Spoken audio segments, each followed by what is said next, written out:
আজকে তোমাদের সাথে শেয়ার করব পমফ্রেট তাওয়া ফ্রাই। তার জন্য কি লাগবে বলো তো? দই।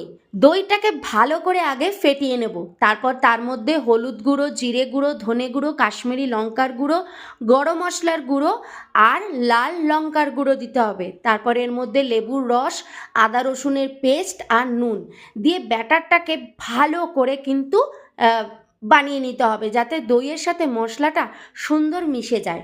তো এইদিকে দেখো আমার ব্যাটার রেডি হয়ে গেছে, আর এদিকে কিন্তু আমি মাছটাকে আগে থেকে, মানে পমফ্রেট মাছটাকে আগে থেকে একটু নুন, হলুদ আর লেবুর রস মাখিয়ে রেখে দিয়েছিলাম।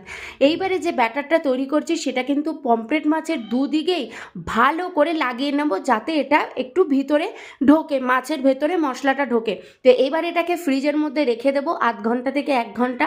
ফ্রিজে রেখে দিলে বেশ ভালো হয়। তো চলো এবার ভাজার পালা। তো একটা ফ্রাই প্যান নিয়ে নিয়েছি, তার মধ্যে দেখো বাটার নিয়ে নিয়েছি। আমি কিন্তু এই পুরো ফ্রাইটাই কিন্তু বাটার দিয়েই করেছি।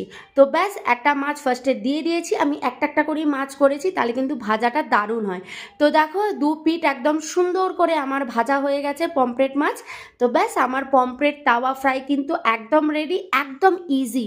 তো পেঁয়াজ আর একটু লেবু নিয়ে নিয়েছি, যা দারুণ লাগবে খেতে।